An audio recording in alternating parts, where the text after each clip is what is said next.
Hi guys, it's Matt here from A&B Productions. I am the lead editor for the project, so I'm just going to be talking to you a little bit about the software I use to edit the trailer and sort of some of the things I did to enhance it and to make it look the way we wanted it to. So, starting off, I saw, just going through a little few clips here, I saw this shot, it hadn't been colour graded yet, so I decided to sort of decrease the blues, which is normally quite conventional for a thriller film.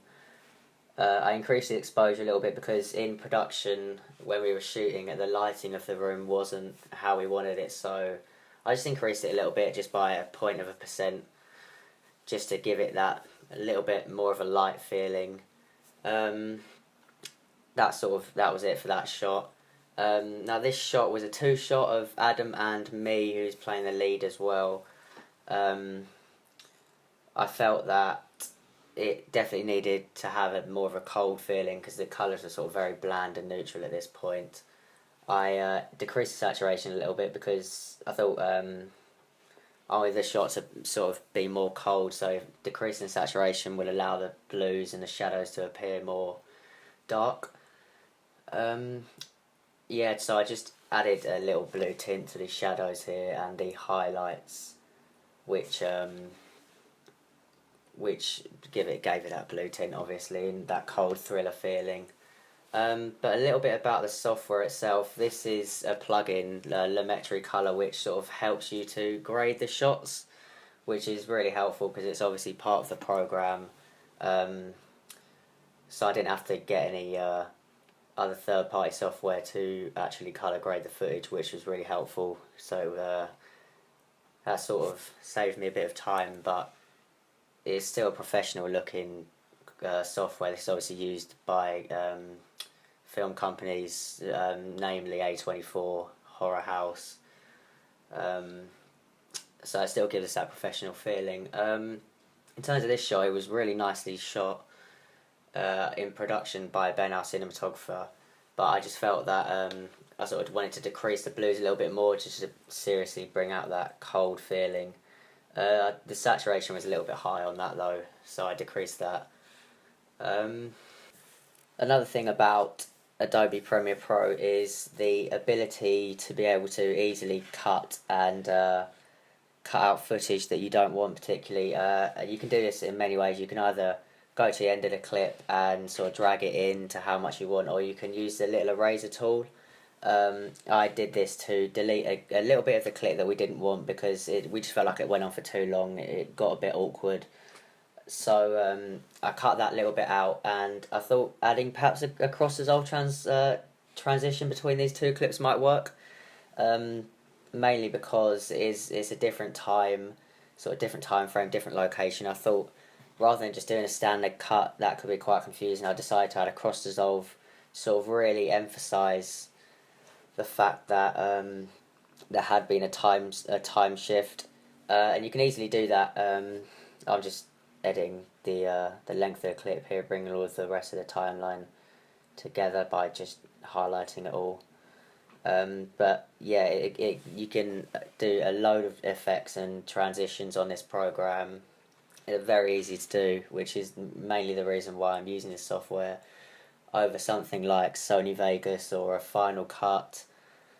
Um, I just feel that they're too sort of simplistic and they don't really offer you as many features.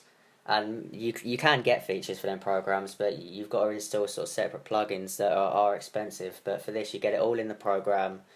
It's relatively basic to use, but you get a professional looking quality product.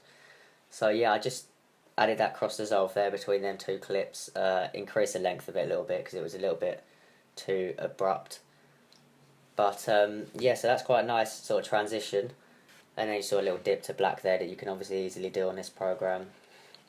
But next I'm going to be talking to you about what program I use to make the poster and the magazine for our media product.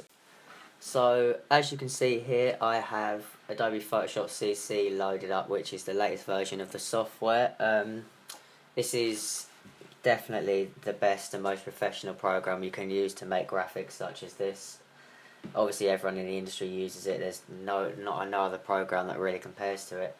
But I'm just going to be going through sort of layer by layer what I did to create our poster for the film. So straight off the bat, as you can see, it has this sort of really bluish UV sort of feeling to it. So almost sort of, I wanted to go for a blood under the UV sort of effect, which would be really effective for the type of film we're making. The blue also fits in with the way we've graded our film on Premiere, the cold feeling of it. So I did this by creating what's called a colour correction, or a CC. So I used a gradient map, just a sort of black to white transition. This sort of really brings out the whites and blacks within the artwork. To create the blue, mainly I added this photo filter, just a dark sort of like a deep blue sort of colour, quite electric. And I changed the density to 40 to really make the colours blue in that. Some colour curves, which is sort of standard, so you can see by doing this, that brings it really down dark. You've got to make a little S curve, bring out the darkness in there, and then if you want to make it lighter, bring it up like that, but I just keep that how it is.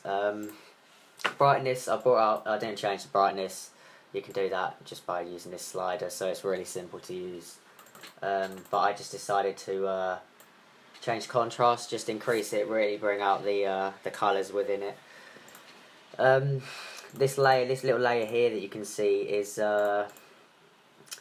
this is the let me just delete these two layers, I need them. This is the sort of vignette sort of feel to it, so it sort of deepens and darkens the blacks around the border of the poster, which sort of gives it the feeling that it's being engulfed by darkness, which is quite spooky. In honesty, it's what we're sort of going for with our thriller themed film. This layer 12 here is lighting, which is sort of just white sort of lighting to give it that feeling that it's real, that something's shining on it. More lighting effects there on the X. I added this cloud. You can do this by just doing filter, render, clouds. So it's really simple to use. Just change that to normal to show you guys. But yeah, that's really simple to use, which is obviously another good feature with using Photoshop. Once you've sort of got to know how to use it and understood it, it all becomes sort of quite simple. And there's a lot of things you can do on here that's professional. Text is obviously a big thing within this poster. Let me just show you. This is a layer of the text. The base layer of the text looks like that, so I had to let me show you the difference. See, there's that one, so it's got this sort of line coming through it there, this line there, and line there, so it gives it that broken feeling, like it's been sort of shattered and split apart. So to do that, I had to sort of use this marquee tool and sort of just do that, and then sort of rasterize that, sort of drag it apart like that. That creates that feeling. Just redo that. Some more blue lighting here to give it that blue feeling. So overall, the way I've used Photoshop to create our poster is just by using the different features on it, really, and using my knowledge that I've learned over the years to be able to create something professional looking. So obviously the blue, let me just go through the sort of themes of this poster. The black vignette to sort of engulf it in that darkness. The colour correction, which really brings out the colours, adds a little blue to it. More blue lighting. I mean, that definitely was the theme for our poster and our project mainly, was just to really bring out the cold and blue. Because obviously we've seen a lot of thriller films that have the same sort of feeling, like the Collector, for example, that was graded very blue. Split, which had very blue sort of colour grading, and the the poster for Split is also blue.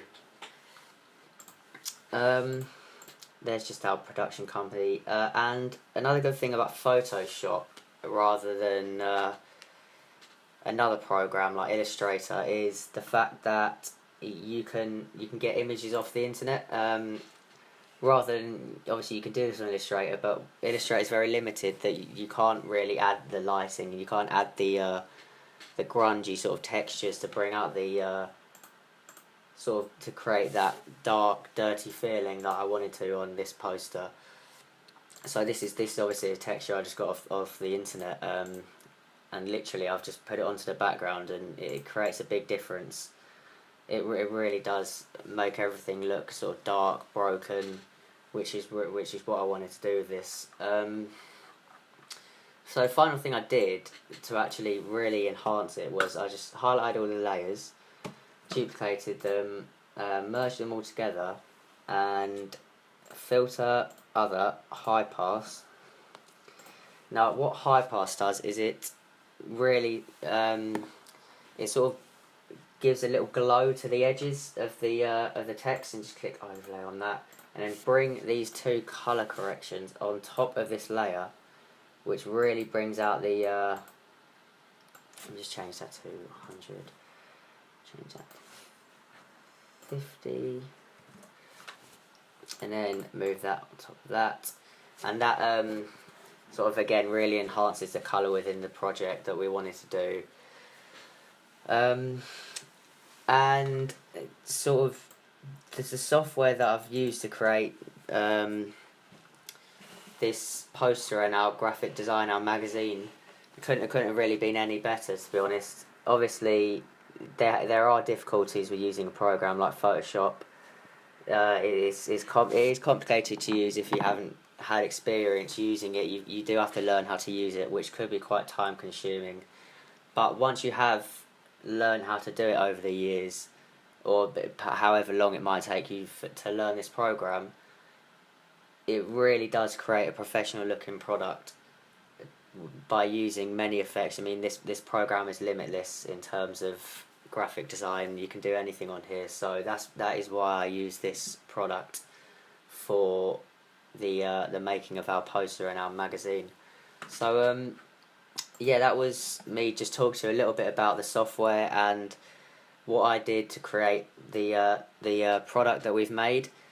Sort of some of the themes and some of the conventions that I've added into it, and different features of the programs that I've used to create this.